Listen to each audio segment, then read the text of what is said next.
গোপালগঞ্জের কাশিয়ানীতে 15টি পরিবারে চলাচলের রাস্তা বন্ধ করে দেওয়ার অভিযোগ উঠেছে প্রভাবশালীদের বিরুদ্ধে। সরকারি জায়গা দখল করে 3 বছর ধরে প্রায় অবরুদ্ধ অবস্থায় দিন কাটছে পরিবারগুলোর। এসব জায়গা দখলমুক্ত করে রাস্তা নির্মাণের দাবি ভুক্তভোগী পরিবারের।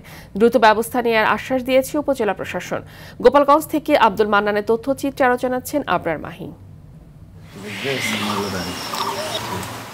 বাড়ি থেকে বাইরে যেতে হলে অন্যের জায়গার উপর দিয়ে এভাবেই যাতায়াত করতে হচ্ছে বীর মুক্তিযোদ্ধা অবসরপ্রাপ্ত বিডিআর সদস্য ইয়াউদ হোসেনের পরিবারের সদস্যদের। তবে শুধু তার পরিবারই নয়, সরকারি জায়গা দখল হয়ে যাওয়ায় এক প্রকার অবরুদ্ধ হয়ে এমন ভোগান্তিতে পড়েছেন 15টি পরিবার।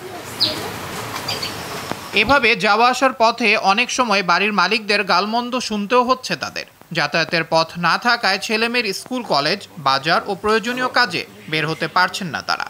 ফলে এমন অসহায়ত্বের কথা তুলে ধরে প্রশাসনের হস্তক্ষেপ কামনা করেছেন সেখানকার বাসিন্দারা। উত্তর পাশের ঘর আর দক্ষিণ পাশের ঘর, এরা দুইজন যুক্ত করে আমাকে আটকায় রাখছে, আমাকে পথ দেবে না। বাজারের আমাকে আসতে যেতে অনেক কষ্ট হয়। যদি অসুস্থ থাকে তার নেয়ার মতন কোনো লোক নেই। কেউ যদি ইনকেস মারাও যায়, এখন যে তাকে একটা ভ্যানে করে নেওয়ার সেরকম পরিস্থিতি নাই। কারো বাড়ির চিপা দিয়া, কারো বাড়ির জানলার তল দিয়ে আমার ঢুকতে হয়। সরকারি বহুত জায়গা আছে, দয়া করে যদি আমাদের একটু হাঁটার ব্যবস্থা করে দেওয়া হয় তাহলে আমরা খুব উপকৃত হব।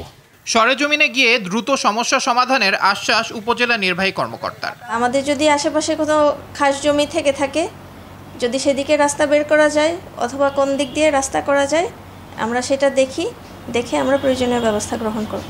একাধিকবার লিখিত অভিযোগ দিলেও মিলেছে শুধুই আশ্বাস। তাই এবার আশ্বাস নয়, দ্রুত কার্যকরী পদক্ষেপ নেওয়ার দাবি ভুক্তভোগীদের। আবরার মাহি, RTV।